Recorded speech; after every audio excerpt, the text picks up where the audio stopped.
Everyone, and welcome to another Liverpool transfer show on Forward to a podcast. My name is Ozzy, and I'm your host for this evening.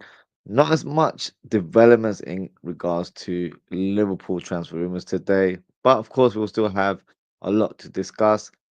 But I think today we have to discuss something that took place earlier on this evening, and that was outside of Liverpool, and that was where Manchester United lost to Grimsby Town. Now, firstly, what on earth is Amrin doing with a magnetic tactic board? You can't make this stuff up. It's beyond humor. If I'm being honest with you, this guy, quite frankly, is a fraud. And as a Liverpool fan, I love it. United fans are losing their marbles right now after they lost on penalties. Their two signings in Cunha and Bremer lost the penalty shot with his final kick. And look, they ridiculed us last season when we lost to Plymouth, but this is a lot worse. Grimsby Town are a League Two side, so it's not even on the same boat. And Sesko, he missed pretty much an open goal during the game, and he went hiding as he didn't want to take a penalty, but he didn't have much choice as they went to 12-11 in the end. And look, United spent a lot of money and they still can't buy a win. I hope they keep Amorim for at least the remainder of the season. But from a neutral point of view, I wouldn't be surprised if he gets a sack in the next few weeks or maybe a few months. Because if it continues this way, it's not looking good for United. And I mentioned this as a stat yesterday on my Premier League breakdown show that they've only managed to gain 28 points in 29 games, which is quite ridiculous to say out loud. That is relegation form there. That's a Tony Pulis, the Sam Allardyce. That's those type of managers. That's the kind of numbers they used to attain back in the day. But look, hopefully, they keep him for longer, as I believe he's doing a marvelous job at Old Trafford. Just got a comment here from Ozan Kawak. He says, Bloody Aussie, I thought Grimsby Town was in the Championship. They're in League Two. That's correct. I didn't realize. I thought they were a Championship side as well. And then when I had to check up on terms of their league standing, yeah, they're a League Two team. So, yeah, it's one that we will definitely, rub on United fans' faces because, it's the right thing to do. Um, and yeah, they just can't seem to get anything right now. But hey, that's their problem. But as a Liverpool fan, we'll enjoy it, you know, because it will happen more so this season. Now, to more important things than that is Liverpool transfers, and we'll speak about Alexander Isak. So I'm surprised there hasn't been, any huge developments in regards to the move. I would have expected us to have placed some sort of official approach as it's Wednesday now. We've only got a few more days Thursday, Friday, Saturday, Sunday, Monday, 5 more days left. So, not a lot of time for us to conclude that deal or finalize that deal, I should say. But the latest sort of rumor or the latest development we're getting is that there is a fairly high chance as of Wednesday, so of course, in terms of today, that Alexander Isak could leave Newcastle for Liverpool. So I think that came from Craig Hope, who's a very reliable journalist from Newcastle. And my thoughts on that is very positive. And I do feel like the writing is on the wall. I think Newcastle are willing to talk business now. I think they're willing to negotiate a deal with Liverpool now. I think their first sort of prerogative was to get two strikers through the door, but because of the time, in terms of not having too many days to muster up any deals, I think they'll be content to getting one through the door, which I'll speak about very shortly. Um, in an ideal world, they'd love to get at least two strikers, but I think they will be content with having Alexander Isak sold and maybe bringing one more and see, what happens in the course of the next few months, and then maybe they'll address that position in January. But from a Liverpool point of view, I'm hoping to hear some further news, further developments in terms of an official bid tomorrow because time's running out. The clock is ticking, and the more the days go along, the nervy, most Liverpool fans are getting. I'm still within the same boat. My stance is the same. I believe we will sign Alexander Isak. So only time will tell, if that is going to be the case. But I really hope, we get some news tomorrow. It looks like it is going to be where Isak gets his wish. I believe he's had meetings with, is it James Rubin, one of the senior figures at Newcastle. They've visited him, I believe it was yesterday, alongside, I think, one of the other owners as well. They tried to, you know, try to get him on board to return to the club, and all will be forgotten and forgiven. But Isak's stance was very, very clear. He wants to move and he only wants to join Liverpool. And because of that sort of stubborn approach or stubborn viewpoint, the best thing to do is sell the player. And I'm not just saying it because I'm a Liverpool fan and I want Isak at Liverpool. It doesn't make sense to have a player who's got that kind of attitude and is only, focused on moving away to join one particular club. The best thing to do is, you know, cut all ties, get the money in because it will be a British transfer record. It goes without saying. So I'm expecting Newcastle to accept that bid, and they'll probably reinvest into their squad. They've already got you know signs of being linked with another player. So they've got Jorgen Strand Larsen. So they've been cheeky to say at least to bid below the asking price or below Wolves' valuation, which is around £60 million. I believe they bidded 50 at first and they went to 55.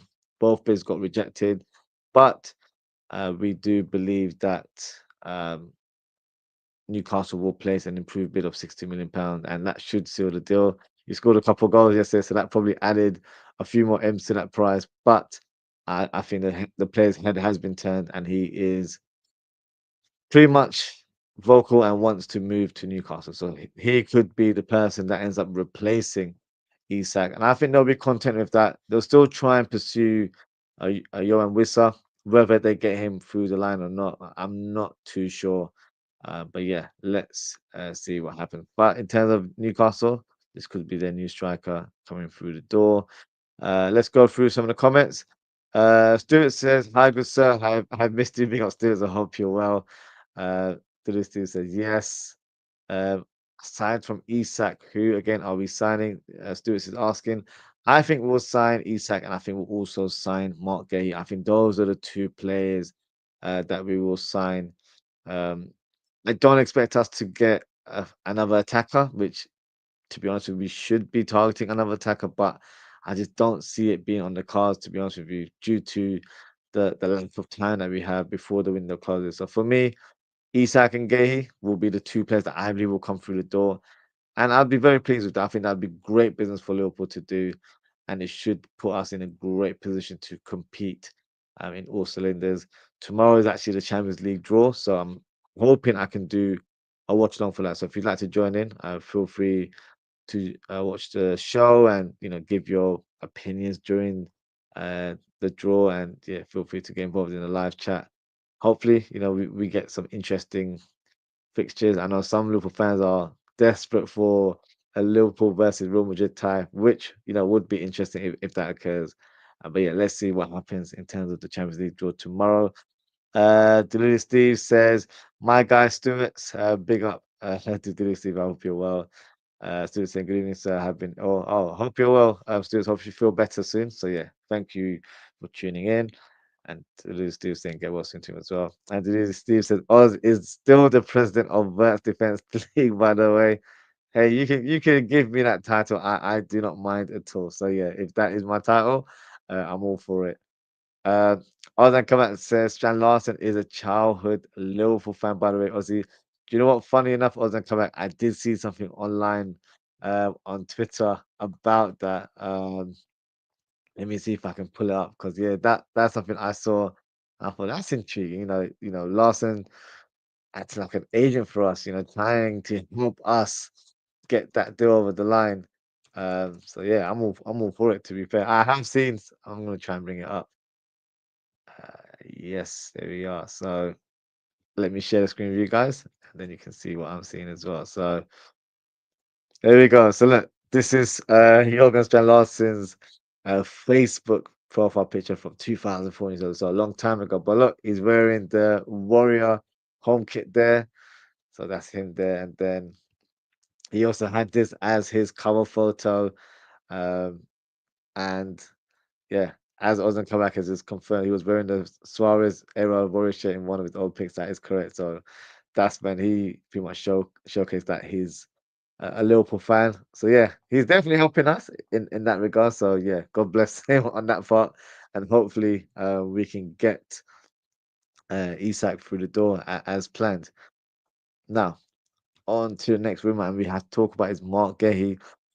More developments, I guess, to an extent, even though it might sound a bit recycled, but it feels like you know, the balls are sort of rolling again in regards to potentially getting Guehi now rather than later. So currently, Liverpool remain in active talks to sign Marc Guehi immediately. Liverpool are ready to pay over £30 million to get the deal done, but it depends on Palace. If that's a worthy price point for them because it might not be sufficient for them. Uh, if Palace find a replacement, let him go. Um, Mark Gay has already said yes to the project, uh, but the main sort of stance from Liverpool is that Liverpool are ready to pay what's needed to sign Mark Gay immediately this summer. So for me, that's very positive to hear. But of course, the part that they have to find the replacement could be a bit of a stumbling block because the player that was rumored to join them hasn't joined yet, and that was Osman Diomande from Sporting. So if that is a player that they have, earmarked as his replacement, hopefully they can get a deal over the line for that defender.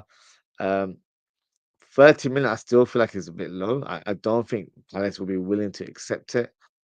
But at the same time, Liverpool might be playing 4D chess here because if they don't accept that bid, they will potentially lose him on a free unless Liverpool come back with a bid in January with a cutback price, something like £20 million. It might be accepted, but I'll be honest with you, I'm not here to haggle. For me, I want Liverpool to have the best players or have the right quality players in the squad right now, rather than saving a few M's, just for a few months down the line. I feel like we need Mark Guehi now more than ever because of Kanate's performances in recent weeks. It doesn't bode me with a lot of confidence. So I feel like Mark Guehi is a priority signing. Some would say he's more of a priority than Alexander Isak. So for me, Liverpool have to do whatever it takes to get the play over the line. And no need to haggle for a few £1 million for me. If Palace want 30, 35, 40, whatever it is, pay the team what they need. Because he would be, for me, a great addition to our squad. And I'll be brutally honest with you, if Konate continues the way he's playing right now, Mark Gay takes his place in the team. And I wouldn't even be too mad about it because for me, Konate looks like a passenger right now in our squad. And that's a concern. That's not really what we're accustomed to seeing. And I've heard some fans saying that maybe it's due to not having Trent alongside him, who was the passer, the creative spark on that side of the pitch. But it's not his ball playing ability that's the issue. It's his defending, his focus. His head doesn't seem to be right. He's not, you know, he's making very simple mistakes. His positioning is all over the place. So it's not down to not having Trent alongside him. It's not a ball playing situation here. It's his overall defensive game that is the concern. So for me, Liverpool needs to do everything in their power to sign Mark Guehi. So I'm hoping we get some sort of developments in the next 24/48 hours. And if we sign him, I will be more than happy that he joins the club. So yeah, hopefully Mark Guehi becomes a Liverpool player before the end of the window. And speaking of Trent, there was a rumor circulating online, which I'm going to actually share on the screen. We can read it out together. This is not the tweet. Let me bring the tweet up for you guys.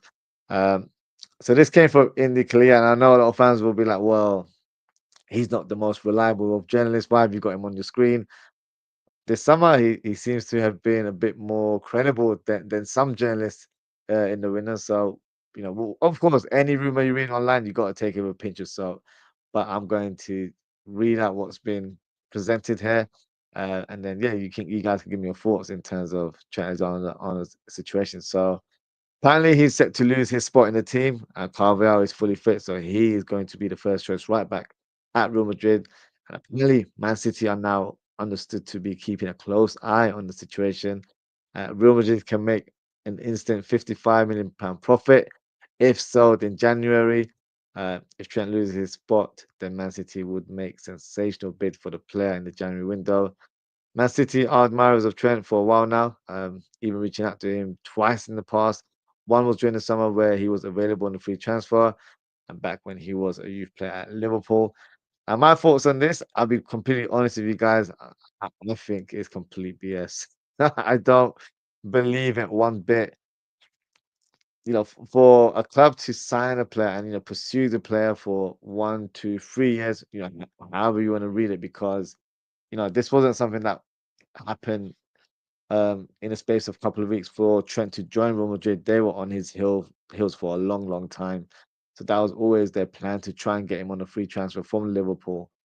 But I feel like, for him to be sold so soon, it makes zero sense.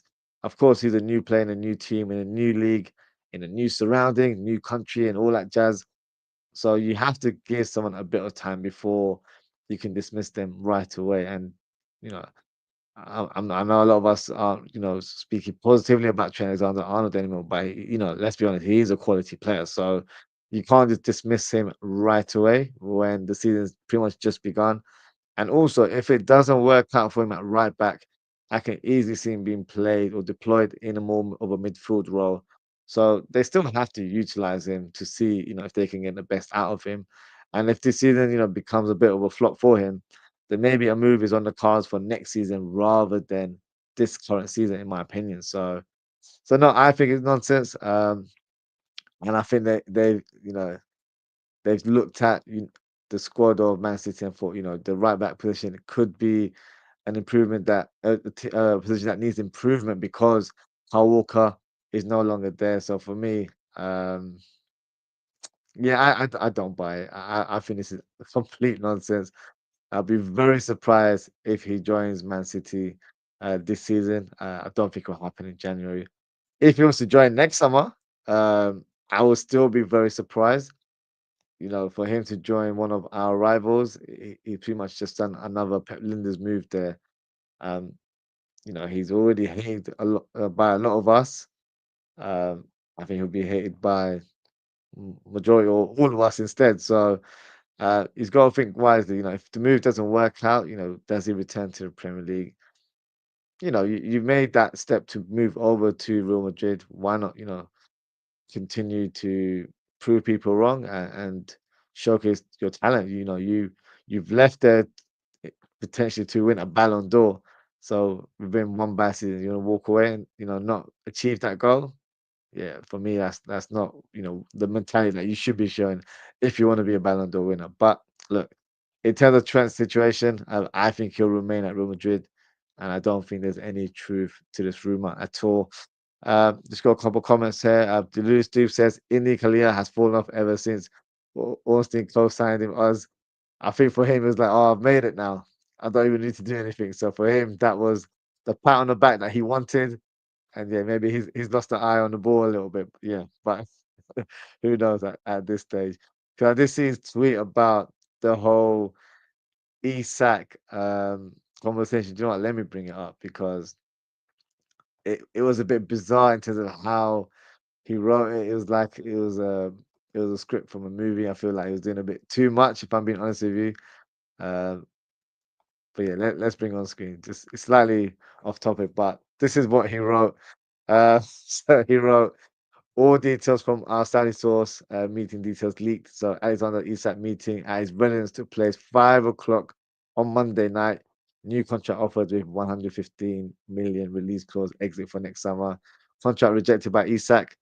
High Saudi official asked agent to leave him and Isak alone. The plane went into the garden to speak privately.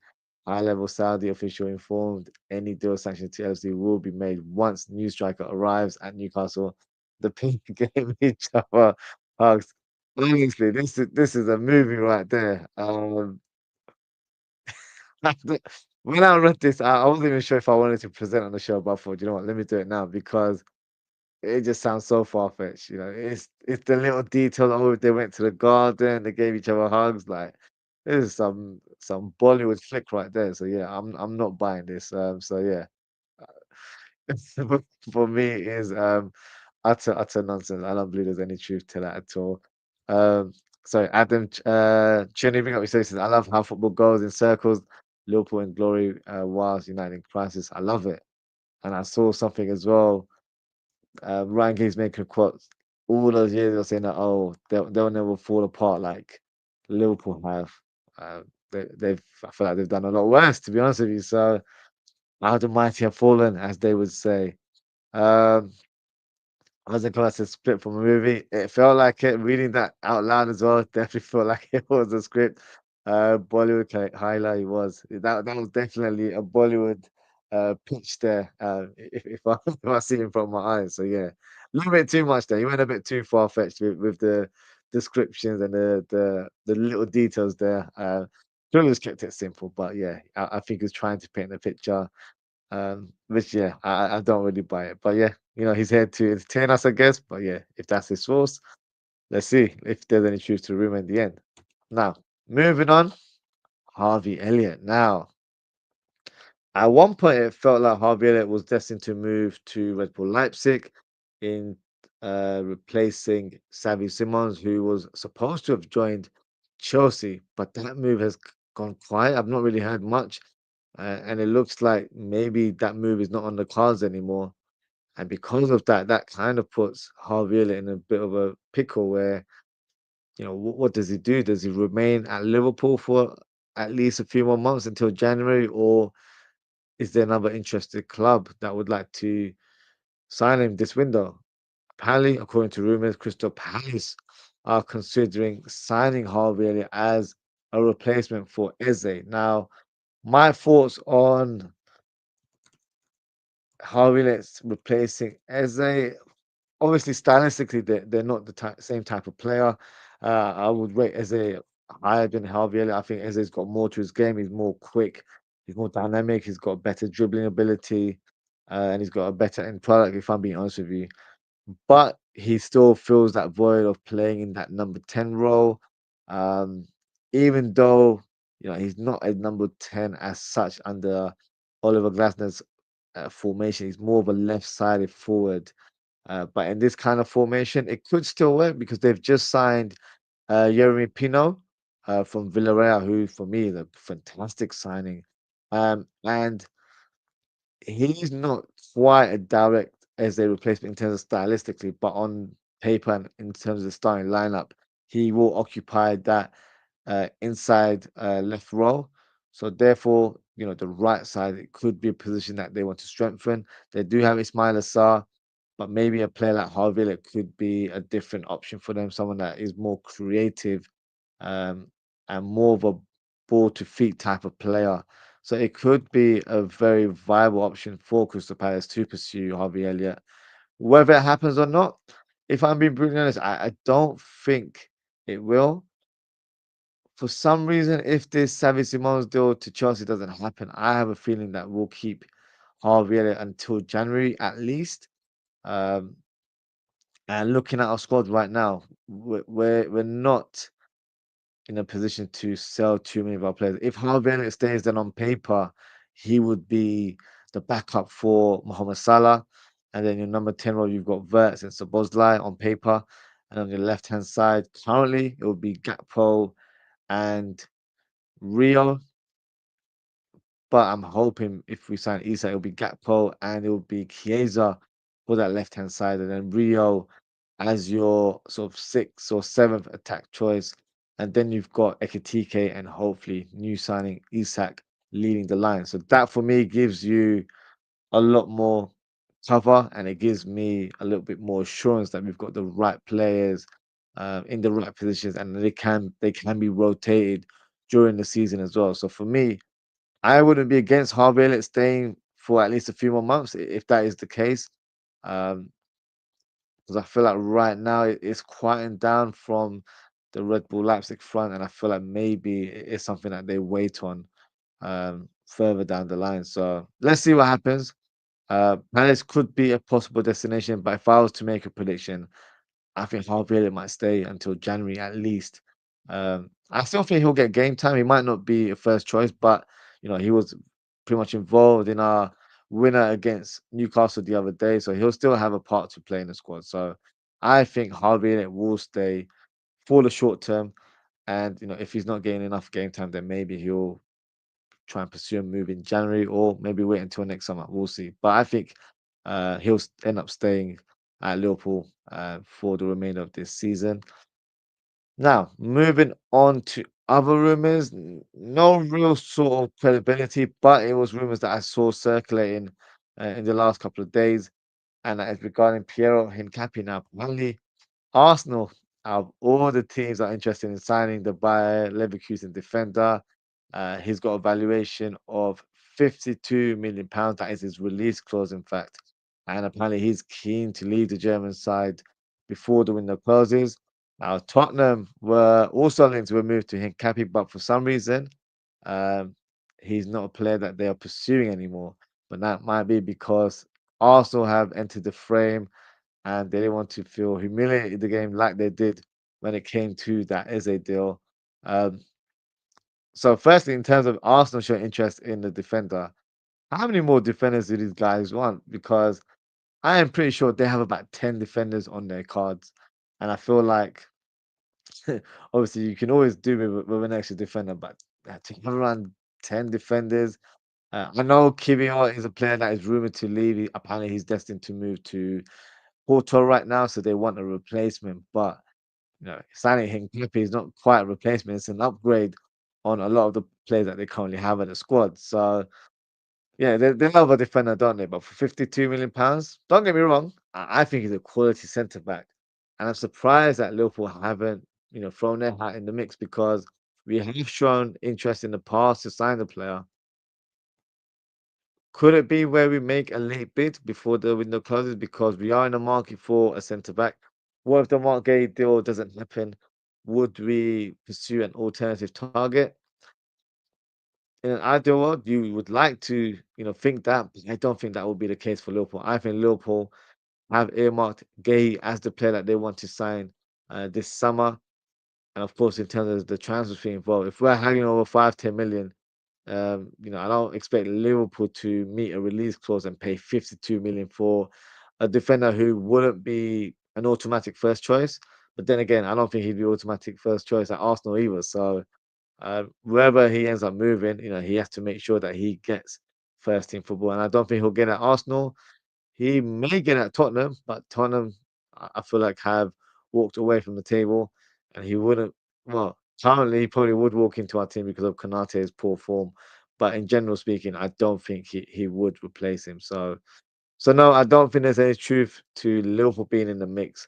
But it's an interesting conversation because he is a quality player. He is very versatile as well.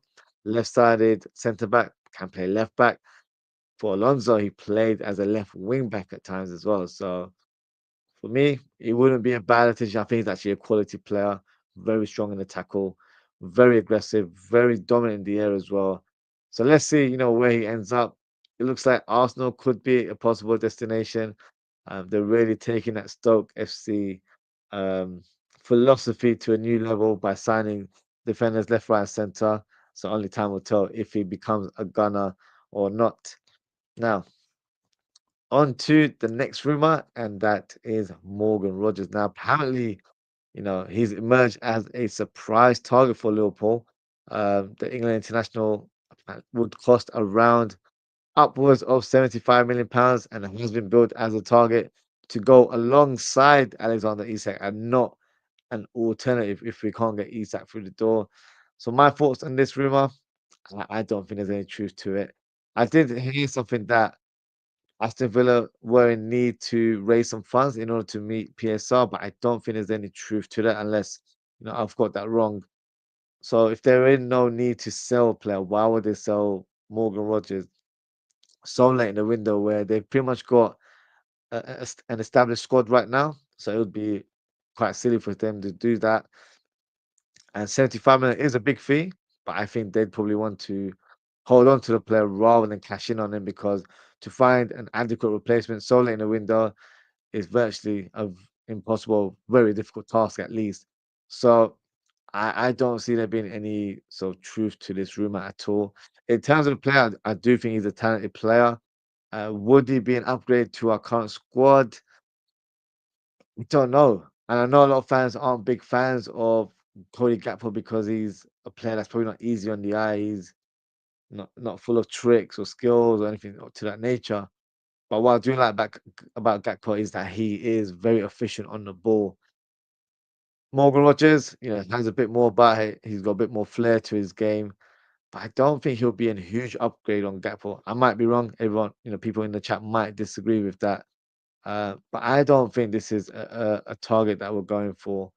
And I feel like he's better utilized as a number 10 rather than a left winger, even though that is a position that he plays for Villa and he has played there for England as well. Um, but no, I don't think there is any truth to rumor. But let me know in the chat, would you be open for Liverpool to target Morgan Rogers as a Luis Diaz replacement? Feel free to let me know in the chat. Now, we'll stick to internal affairs and we'll speak about, firstly, James McConnell. So right now he has signed a new Liverpool contract, but that doesn't mean he's going to stay in the club. He will be joining Ajax on loan. So he'll be joined by former Liverpool coach in John Heitinga. And in regards to Stefan Bajtic, he looks like he will be staying at Liverpool and work with Arne Slot, um, and on his sort of continued development. Tyler Morton's moved to Lyon, probably indicate that we'll keep at least Bajtic or McConnell, or maybe even both. But I think because of the current squad right now, and probably the emergence of Trey Neone, maybe they felt like a low move for McConnell makes the most sense. And I'll be honest with you, I think McConnell going to Ajax is a great move. Um, he, in terms of the football philosophy there, he's a technical player, so it might even help his game a little bit more. He'll be working under a coach that he's familiar with in John Heitinga, so I think it's a great move for James McConnell. He'll be exposed to a different league, a new culture, new surrounding, and I feel like that will only enhance his development as a player, but also as an individual as well. Now, in regards to Bajtic, not surprised that he's staying at the club. I don't think Liverpool had much of a choice because he's got an injury right now, so it'll be very hard to sell him at this stage of the window.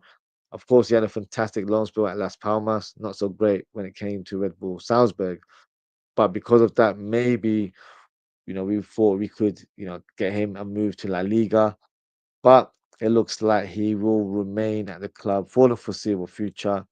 And a plus point in regards to keeping match is that he counts as a homegrown player under UEFA conditions. So for us, it's a positive that he stays. He will provide a bit of cover in that double pivot. Me personally, I think he's a decent player. I just don't think he's Liverpool quality.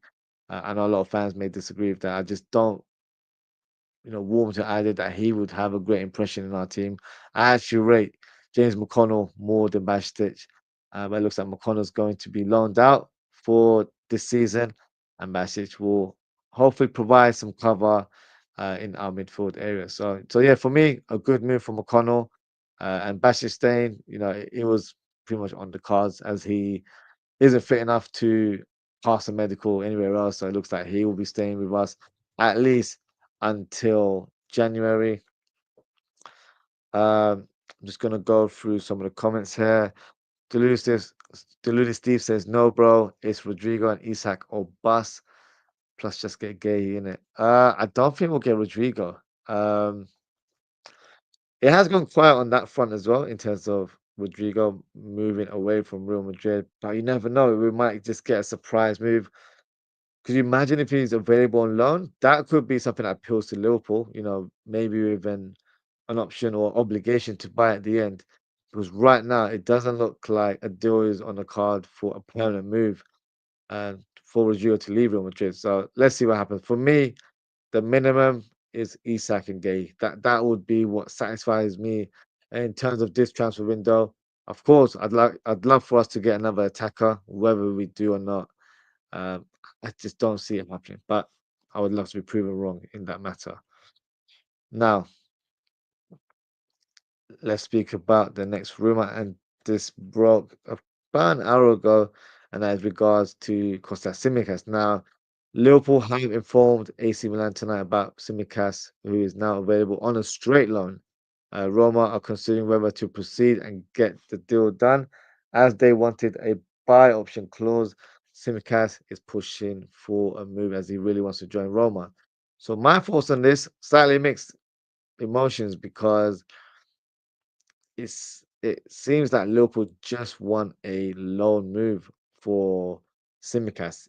It's not a permanent deal, so that would pretty much suggest that he's a player that they still hold value for, and a player that they still see that has a future at the club because he's 29 years of age. So at this stage of his career, if he's surplus to requirements, you would expect him to be sold rather than being loaned out.